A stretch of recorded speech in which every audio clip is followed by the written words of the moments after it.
और के नाम लक्ष्मण। लक्ष्मण। अच्छा नहीं पूछो हो बाग के मालिन। बाग के मालिन यह है हैं? ये बताएं राउर के घर कहाँ बा? बताएं। ओरिजिनल घर कहाँ है बोलिए। मुंह में माइक घुसाओ ना। हेलो। अयोध्या। और बाबू के नाम का है? राजा दशरथ। फुलबाड़ी में काहे खातिर आइल बानी जा? बताएं। फूल तोड़ी। कगो फूल तोड़ला हो? ये बोर्ड पर नहीं देखे तरह जे काली खलवा ये लेडीज के भगवानी है। ए सखी सुना आवेला। ए सखी ई बाबू के नाम कथी कलक है? राजा दशरथ। 6-4 अम्माई के मैं ऐसा के नाम कर ब्याह जी अपने से पूछिए ना वो सखी लगा। बाबू बाबू कगो हथुन एगो माय तीन गो हाँ जी एगो पर दूगो फ्री।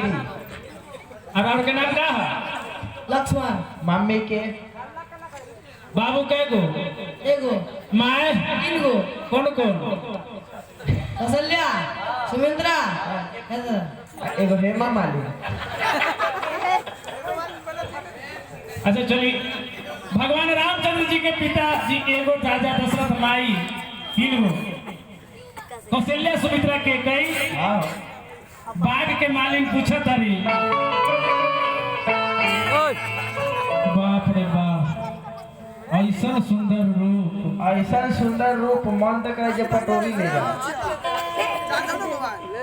पटोरी पकवने नगरिया की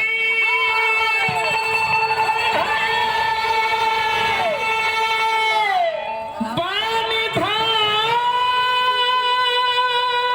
धारिया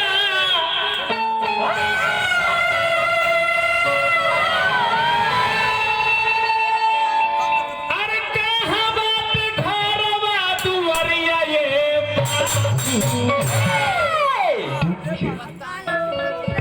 अरे काहे के खेला अब फुलवरिया ए बाबू काहे के निरे खेला अरे फुलवरिया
ए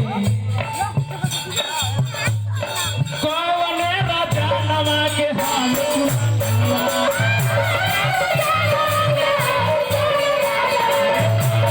राजा नवा के हाल सुनाला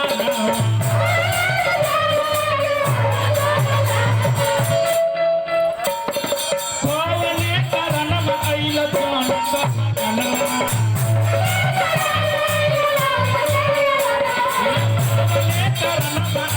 जान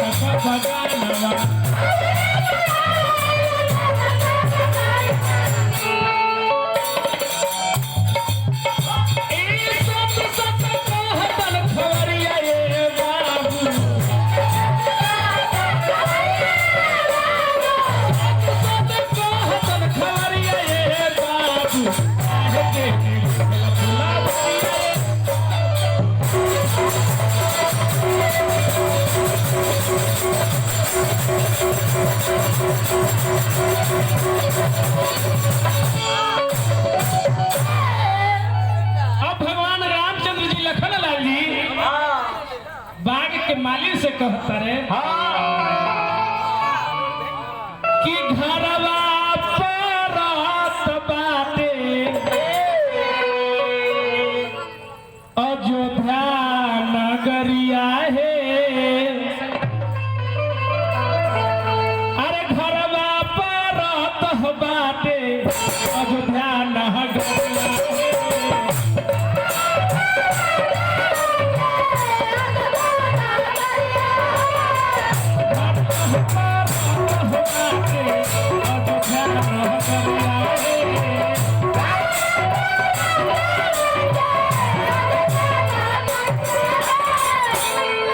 राजा दशरथ जी जान चाहूँ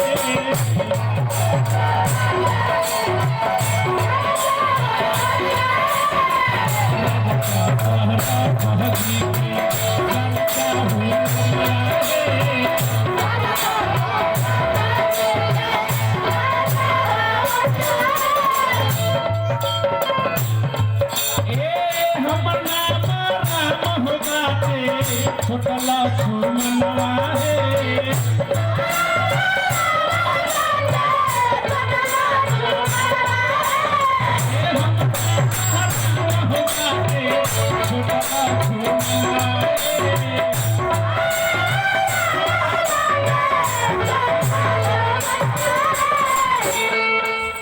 अरे फूलवा करन ऐनी अरे जनक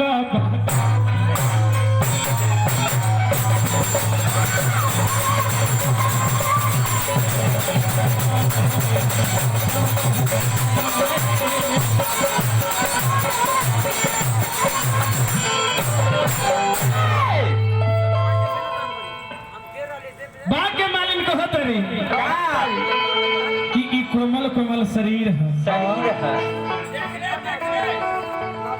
फूल में कांटा होला फूल तोरा कांटा शरीर में चुभ जाए दर्द होई लेकिन भगवान रामचंद्र जी लखनलाल जी कहले कि बहुत दिन से सुने तानी कि राजा जनक जी के बगीचा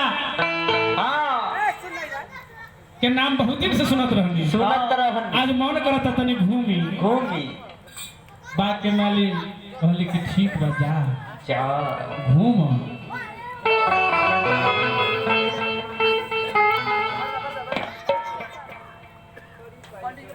सीता जी को भेजी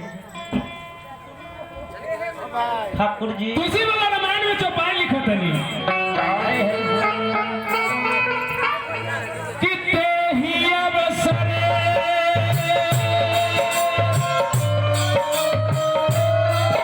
सीता तहाई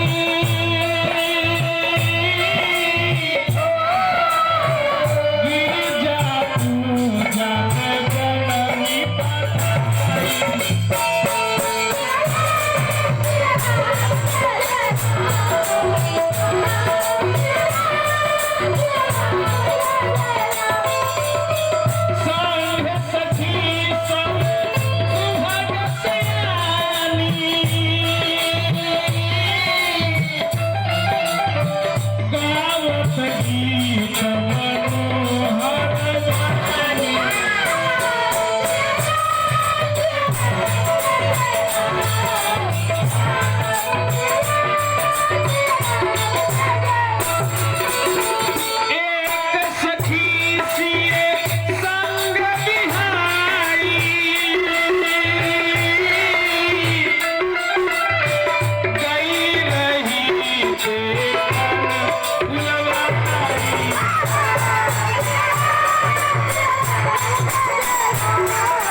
सीता जी माता गिरजा जी से आदेश लेकर के सीता जी अपन माता से आदेश लेकर के गिरजा जी के पूजे खातिर जाता रही ओहे में से एक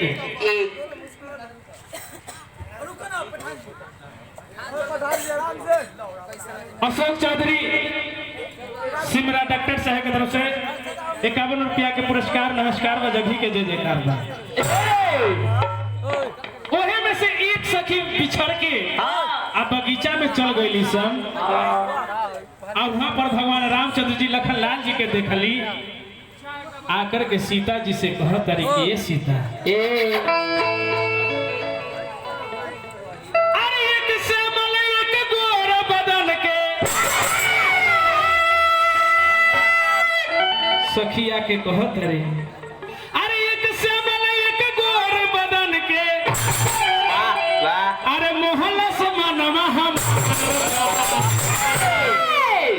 अरे कितना बताई कितना सुनाई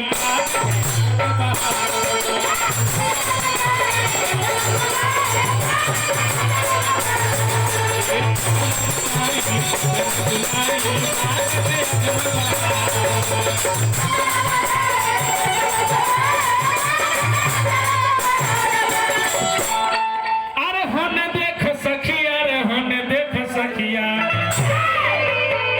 अरे एक बेर देखबू त जान जइबू बतिया ए सखी अरे का बताई अरे बगीचा में एगो ऐसा दुगो चोर आइल बा एगो सोर एगो गोर हत एगो सावर ह अरे गोरका तो गोरके हस सबरका जोन हस कटहवे ह कहतरी अरे मोरे अनुमान भगवान जैसे लागे कर राजकुमार अरे कितना बताई कितना सुनाई रे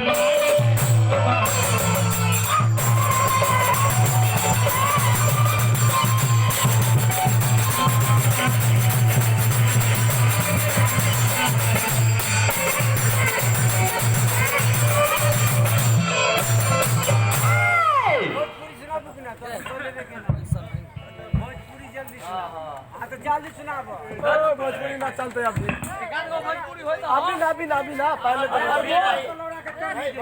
ना भोजपुरी ना बजते सीता जी जब सखी के बात सुन ली सखी के बात जब सुन ली हाँ जाकर के बगीचा में जाकर के देखो भगवान रामचंद्र हेलो भगवान रामचंद्र जी के देखली तो देखते रह गई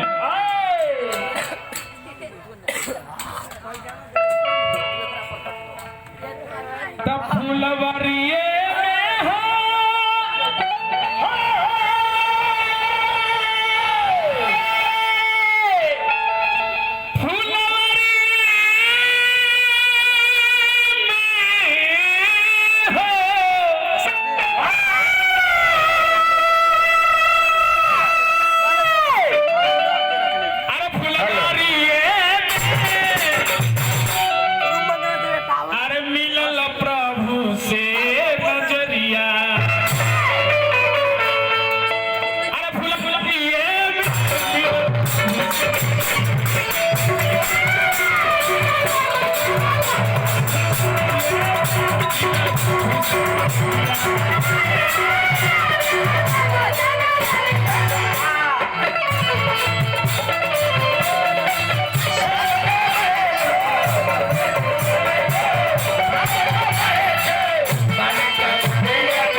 होने से सीता जी के खोजत खियली कहली कि ये सखी ए सखी अरे गिरजा जी के पूजे खातिर अइलू है यहाँ का करो तारू चलो गिरजा जी के पूजे के बाद चलो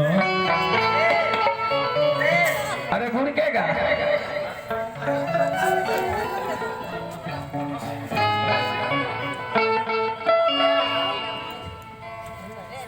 गिरजा जी के मंदिर में सीता जी हाँ जाते रहे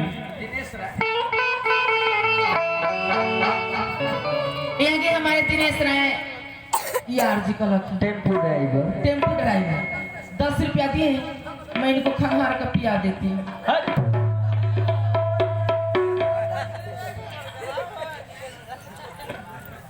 मंदिर के भीतरिया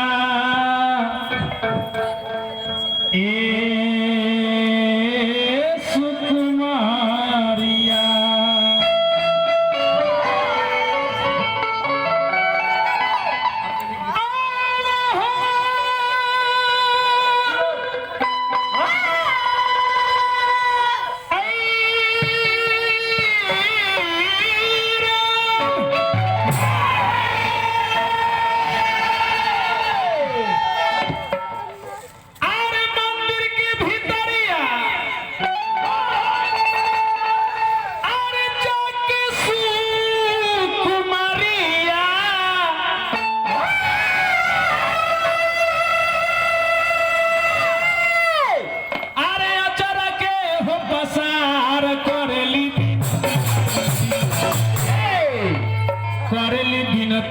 मैया तो पूरा घर मनसा हमार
मुस्कानी तो सुना सियासत आशीष हमारी पूर्ण हुई मनोकामना तुम्हारी। यानी पत्थर के मूर्त रहल जौन गिरजा जी के उठा खा के हंस दिए कहली कि जा गिरजा जा गिरजा जी कहली कि जा सीता तारा मन के जन मनोकामना बा पूर्ण हो जाए। माता गिरजा जी आशीर्वाद दे तरीके से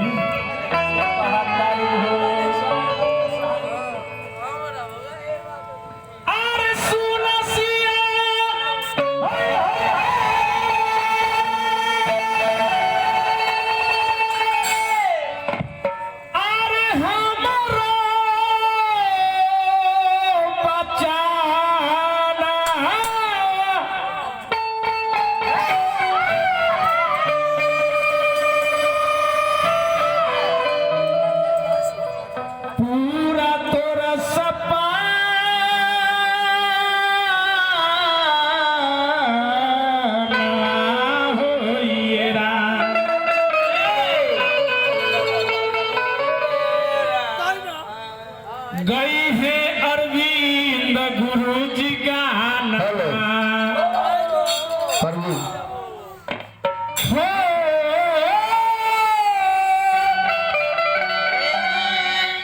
गई है अरविंद गुरु जी गाना ता आगे के बेनावा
डीके की ओर से 51 रुपया के पुरस्कार नमस्कार वजगी के जय जयकार है।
गिरजा जी के पूज के सीता जी अपना महल में अवतरी।